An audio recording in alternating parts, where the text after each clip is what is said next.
Good morning. It is a beautiful day in Stone Harbor, New Jersey, just after our hurricane day.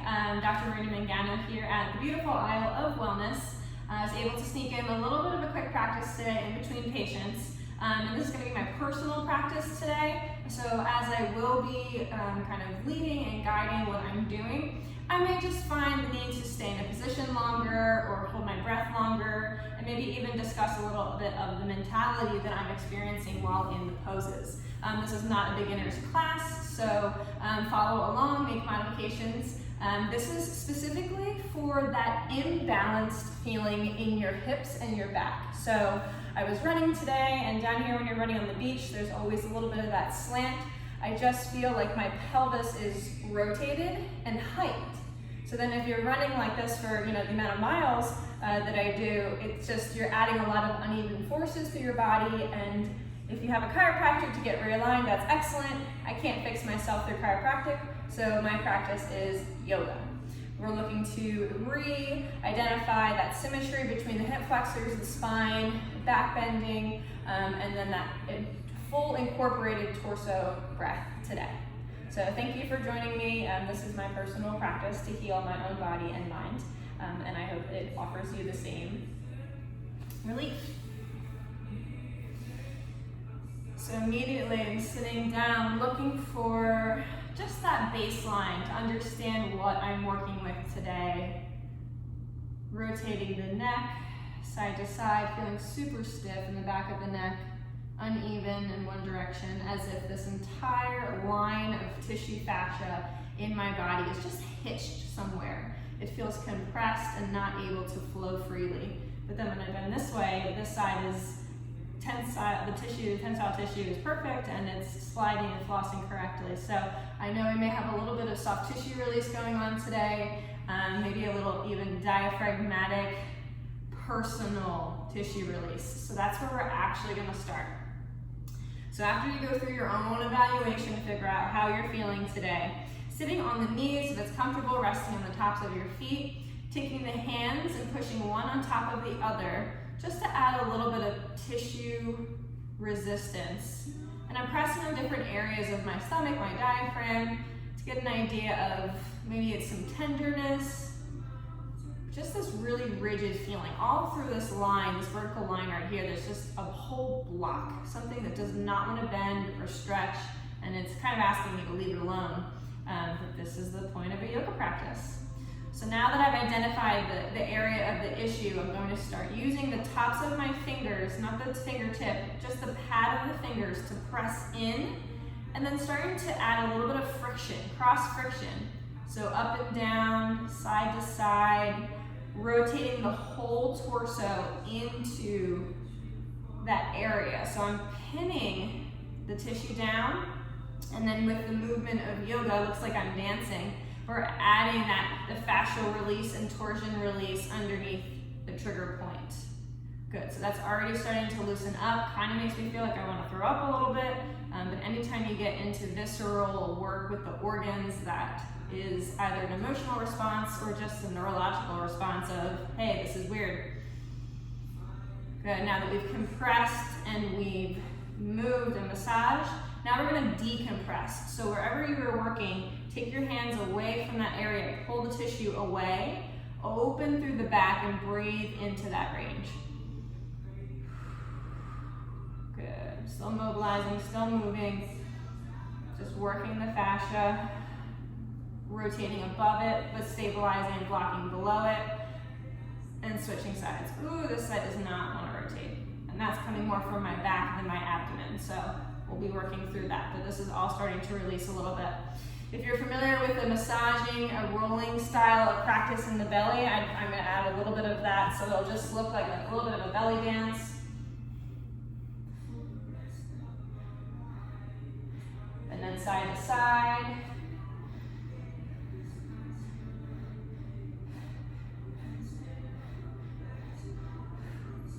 And then relaxing. So when you add that breath in, you're mobilizing, massaging your own abdomen. So we'll start to get to a little bit of more movement practice now. Big wide stance in the knees. I'm going to stretch away from the area that I just opened. This is my problem side today, so I'm going to be really doing a lot of side stretching through here. Drop the right leg straight if you're shadowing your left leg. Look up under the arm, breathing into this whole body. I need a little bit more, so I'm going to drop the forearm down.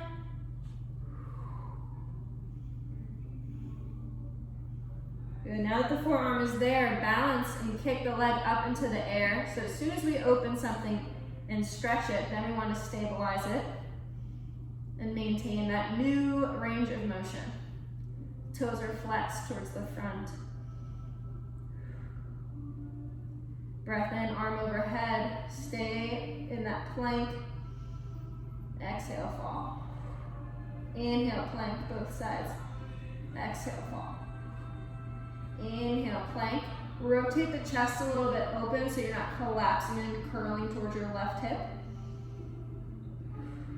And then stepping behind with that back foot, almost like a very low, wild thing. With that torso rotation towards the front.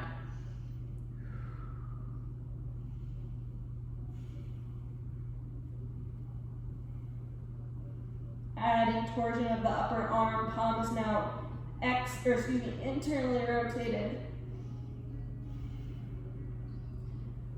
to utilize the entire fascial chain. Coming over to the other side, just for symmetry's sake, I don't really need this on my own body today, but just like chiropractic, yoga is focused on allowing both sides to have their time to shine, tell their story.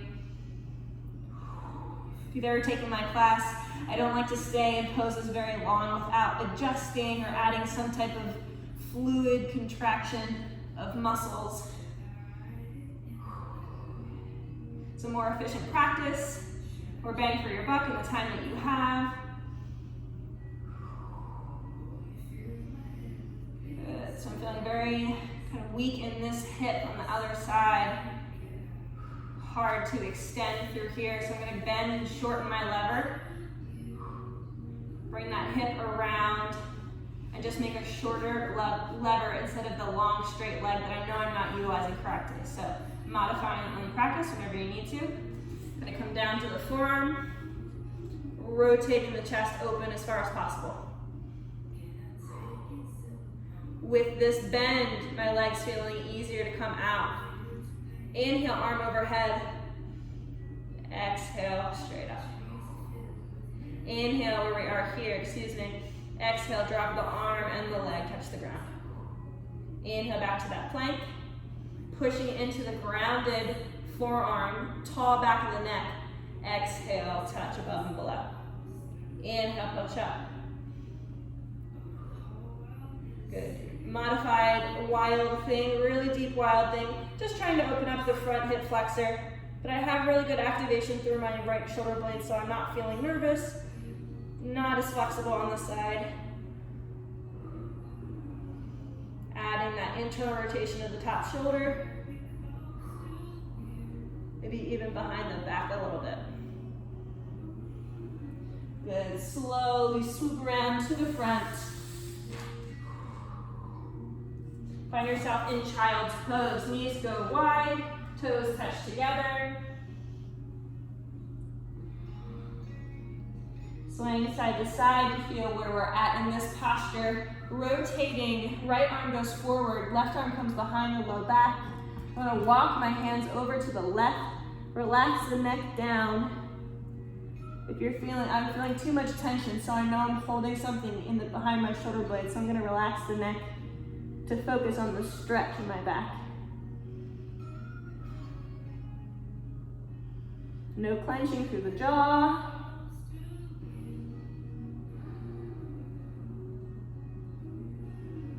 And switching sides.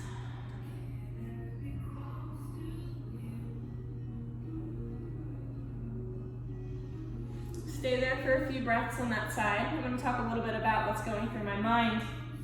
I think we all do this.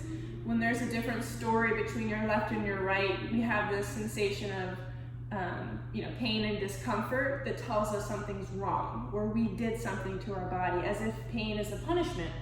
And it's hard to not allow yourself to go into panic mode of Yes, see, there's that pain, something's off. This is damaged, this is not good. Use yoga to just observe those areas. Tell your brain and your body, great, I needed to know that was there. I'm thankful for this movement that demonstrated it. Give me a couple minutes, I'm gonna work it out. After practice, if there are no changes that have been made, maybe I would seek guidance or treatment for it, but let me see what we can do together. So that's that constant internal dialogue that you have to have with yourself in yoga. Coming up to tabletop position, fingers face forward, knees right under the hips. Drop the belly down, look up towards the ceiling, breath in. Exhale, tuck the tailbone, push, shift your weight forward, rounding through the shoulders. I'm gonna add a little bit of mobility through my low back, even though I still have tension on the hands and between the shoulder blades. Making sure I understand what a smooth hip hike is that looks like a side body bend. Finding neutral between that, and then nothing moving up top, just a pelvic cat-cow. So inhale, the belly button drops down barely, more of a tailbone flick towards the ceiling. Exhale, tucking the tailbone, pressing on the tops of my feet. Breathing like a canister into the space I just created for 3, 2, 1, and then release that pelvis. Very good. Good pressure on your right knee, maybe in the center of the mat. Left leg comes up. Just gonna do a couple wide circles to understand if the limitation I'm feeling from my back is coming from my hip or my spine. Maybe a collaboration, but we don't know until we try all these motions.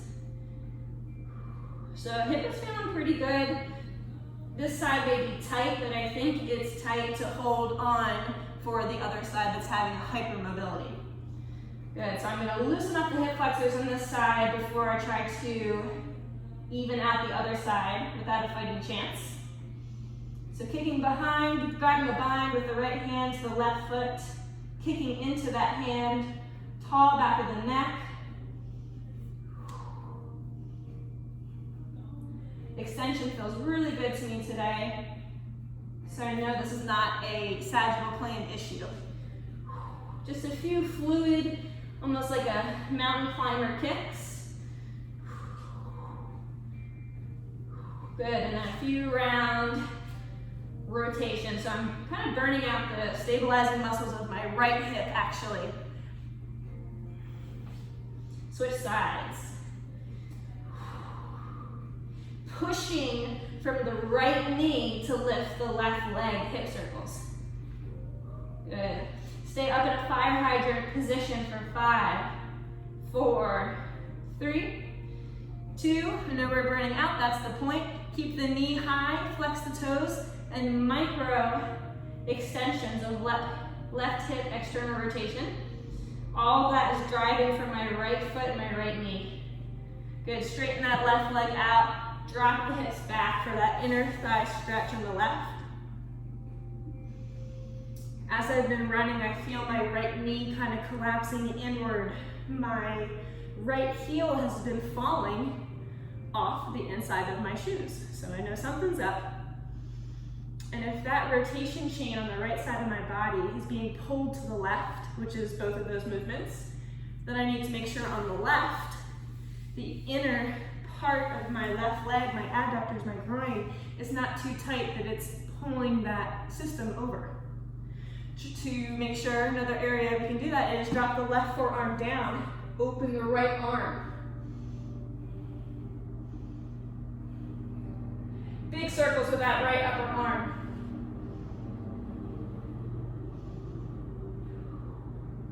Rotate the right hand down and upward.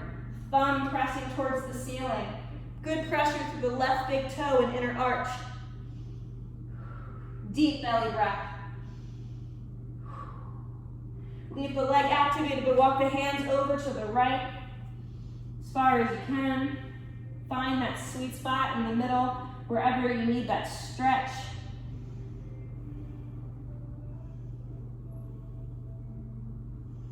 Good, and then swing around, switch sides. So in between all of yoga sequences, in a vinyasa class, we may have you go through a vinyasa, so an up-down chaturanga, things like that. I'm not in a power practice today mode. I'm in a rehab and restorative practice today. So this is joint range of motion, spinal understanding. So in between, I may not do a vinyasa, but I want to try all those balanced baseline positions I started with in the beginning. My hip hike is feeling less compressed on both sides. The pelvic tucking is feeling just more symmetry between what muscles are being used to create it. Good, outside of my IT band is starting to loosen up. Let's see what this side brings. So just like we did on the last side, kind of go through a couple of mountain climbing type movements. Understand what flexion and extension feels like on this side. I'm getting a lot of hamstring activation, even when I'm trying to relax the hamstring. So I want to make sure I don't have any hypertonicity in the nerves that are controlling the back of my body down into that leg. So we'll check for some dural tension in a second, but I'm going to rotate the hip. Rotation feels super smooth, so I really don't think this is coming from my actual femoral acetabulum joint where the hip is in that capsule. Got a lot of clicking right here, but I have a history of a labral tear, so I'm just saying hi to an old injury. It doesn't hurt, it's just making itself known. Maybe I'm a little inflamed right now. Not the best diet.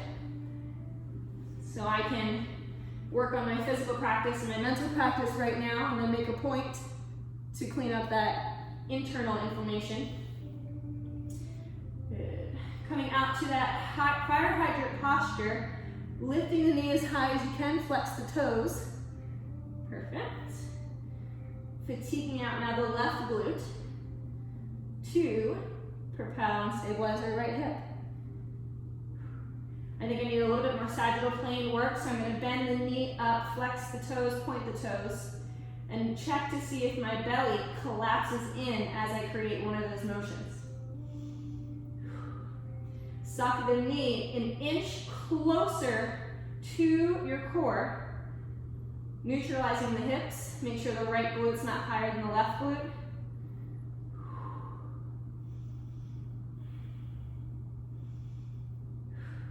Belly breathing. Beautiful. Shoot that leg out to the side. Drop. Toes are facing parallel to the outside of the mat. Drop the hips back into a deep hip hinge. Still feeling my labral click a little bit. Just telling you what's going on. Maybe something's not stabilizing my femur as much as I'd like it to right now. So instead of this direction, last time we put the forearm down and twisted open to the left. I'm actually going to create more of a diagonal rotation this time. So instead of forearm going right down, I feel more tension when I put my forearm across the mat. And then my left hand's going to go backward as I press into the outside of that right foot. So even though a teacher kind of tells you what to do, if you're not feeling a benefit from the stretch, just make micro movements until you feel it. I've been noticing a disconnect from my upper body to my lower body, so I'm going to really activate the stretch behind my shoulder blade on the right side right now, synchronizing that rotation, that contralateral rotation, as I'm utilizing the push-off muscles that would initiate this rotation.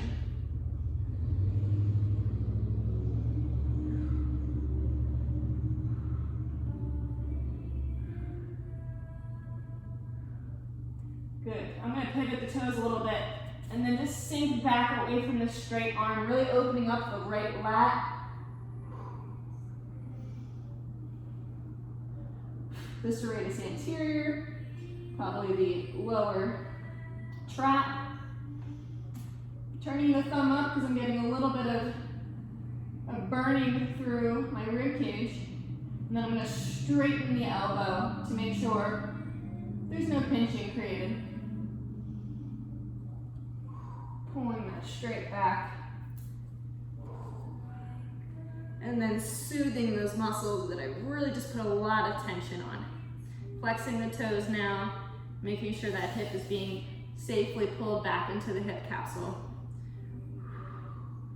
So I'm saying a lot of fancy words. You do not need to know these words to have a successful yoga practice, but I have a pretty big following from a lot of chiropractic students who are trying to figure out how I use yoga with my anatomy, so I'd like to kind of talk to both worlds. But for the yoga practitioner, just feel. You don't need to know rotations and muscles and bones, but if you're in a pose and you feel nothing, I want you to move around and add tension, add breath, send breath to the inside of muscles that you know need a stretch, and you're doing the same thing.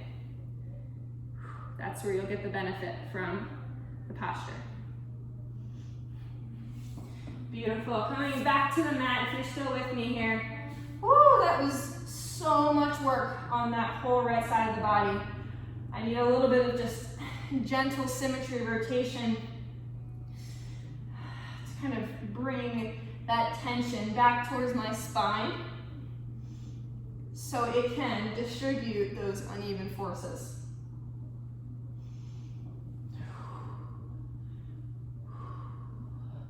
As I'm rotating, I'm squeezing the opposite glute to force the extension and the rotation. Very good. A little bit wider just for a second. Great. I'm going to reverse that. I'm talking about improving the rotation of the spine.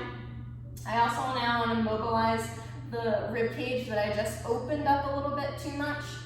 For good reason, I needed to open there, but now I'm going to kind of push everything back into a safe extension pattern, such as to close and soothe the nerves. We're going to use camel pose to do that. So with camel pose, knees are at hip width distance, tops of the feet are on the mat, rolling the shoulder blades back, but preventing a shrug sensation by tucking the tailbone and allowing my shoulder blades to come down the spine naturally. So 2 ways you can do this. Some people imagine that there's a wall in front of their hips and they keep the wall there, hips driving to the wall as they walk back to blocks or your ankles.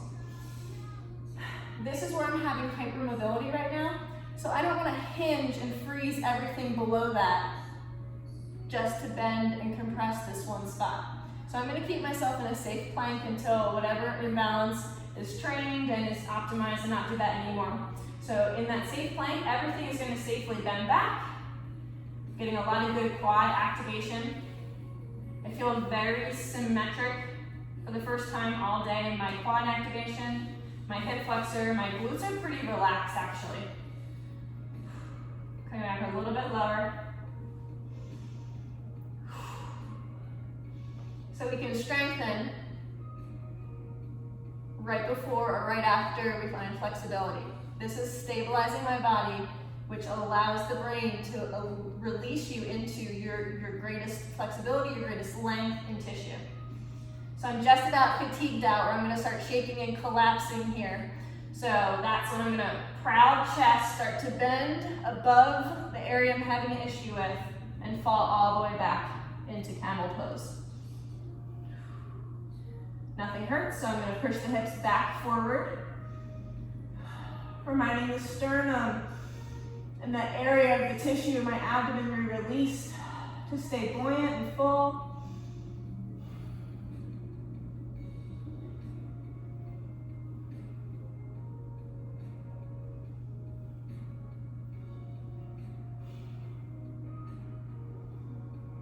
I want to get out of the position where I'm going to stay for 3 more breaths. So I know that's where the deep release comes.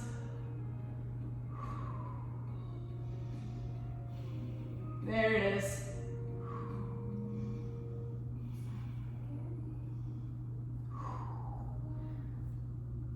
Slowly supported coming up. Having a little bit of an energetic, emotional release right now in the sense of a head rush. Not just because we changed our gravity, because I didn't cheat myself and I didn't come out of the position when the first fear instinct asked me to. I knew we came into it safely. I knew I prepared properly. It was very safe. So I just needed a little bit of motivation. Finally accepted that decision, and that's when my spine found that last couple inches of depth. So we're back. We're feeling good.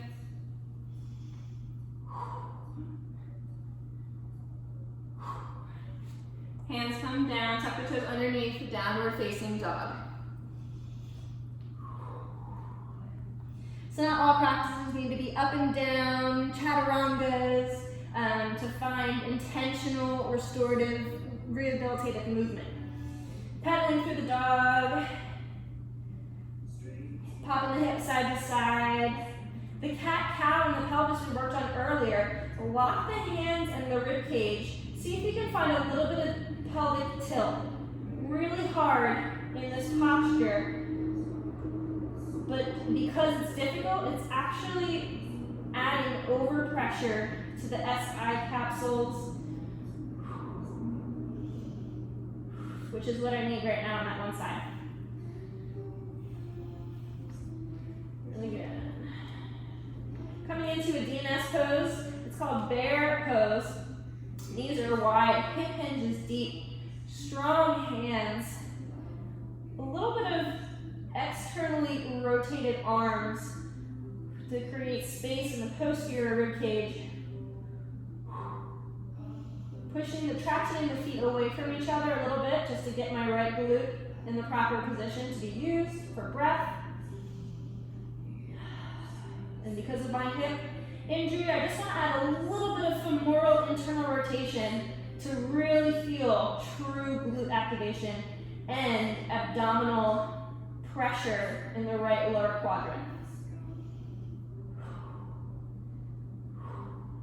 Walking all the way back and dropping into yogi squat or malasana. So again, all those words, if they just go right over your head, that's fine.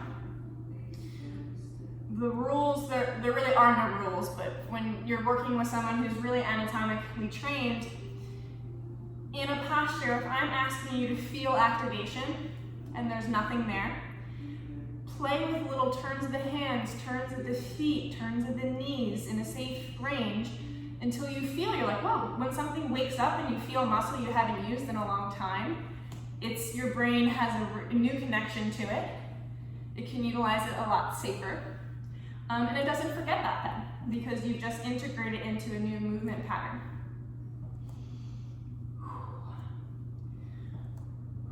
So in my yogi squat, I'm gonna add a little bit of activation and stabilization first, so I know I'm using the right muscles for this. Deep hip hinge, arches are on the ground, pushing the elbows into the inner knees.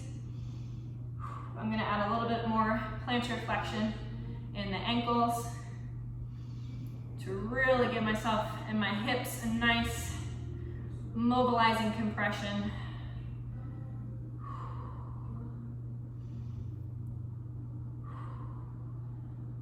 Here. Slowly coming back, mobilizing the hips. I checked the hips in the beginning of practice and didn't really have much issue with movement, but I definitely have some inflammation going on this side.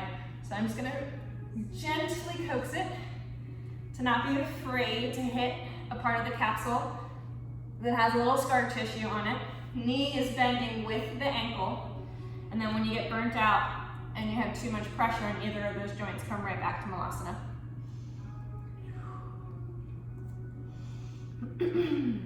Drop your left hand down, push to the inside of that knee and rotate up towards the right. If you need more, come a little bit lower.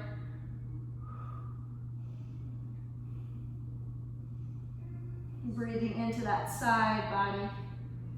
Switching sides, either back of the tricep on the knee, straight arm. I'm gonna add a bind. So going back to your first side, adding that bind, staying pretty even on the feet though, rotating from the upper body.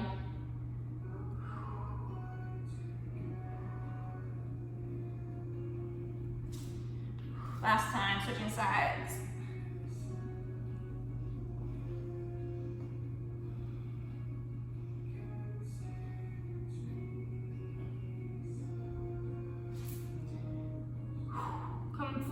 forward, get off the tired hips.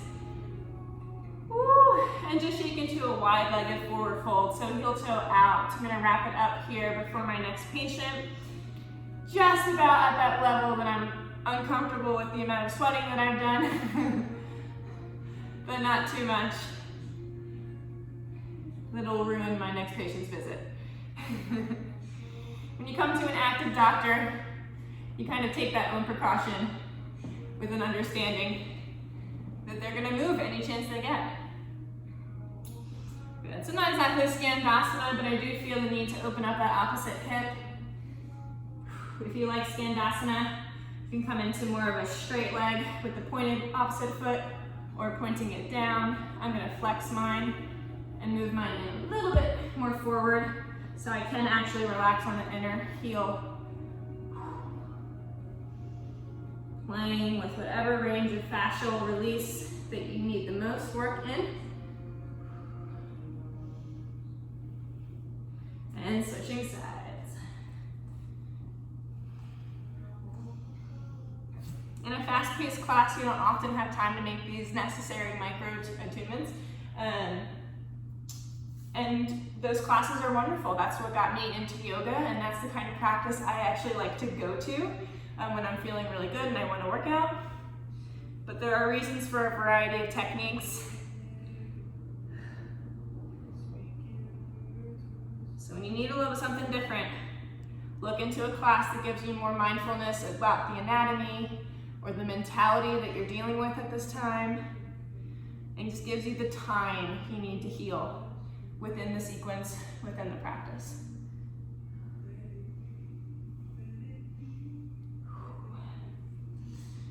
So wrapping it up, for me, I always come right back to the position I started in. Oh man. To have that comparison of what happened in this time. Maybe wouldn't have gone, or maybe would have gone a little deeper in my practice today just when I'm not talking out loud or trying to help guide someone. But I hope I was able to offer a little bit of the mentality and the internal dialogue that accompanies a flowing, healing sequence. Cat-cow wise, there is no hitch, no hinge in that lower part of my pelvis that felt twisted.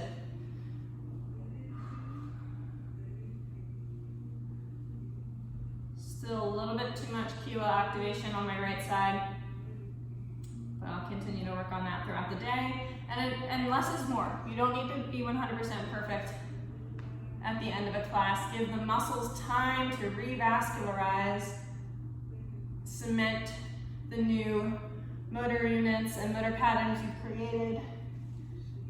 Just like after a chiropractic treatment. You don't always walk out immediately feeling better. You have to give it a couple days for things to cement into place. For you to truly know how your body responded to care. Oh my goodness, my neck feels so much better. And we didn't even really work on like shoulders or neck specifically, but we worked on a lot of rotation and side stretching and side just chain activation and that whole band of tenderness and that blockage to the abdomen is completely gone right now. So physically, I've set myself up to have a much more optimized metabolism throughout the rest of the day, energy levels. Now I can aid that process by cleaning up my diet a little bit for the rest of the day, a lot of hydration, and just the improved mentality of I'm not injured, I'm not hurt, I had just neglected a little bit of specific movement patterns that my body was telling me we needed. So thank you for potentially being part of my own healing today. I hope some of those poses or the conversation spoke to you. Please message me with any questions or concerns about your own limitations or your own freedoms. Have a great day.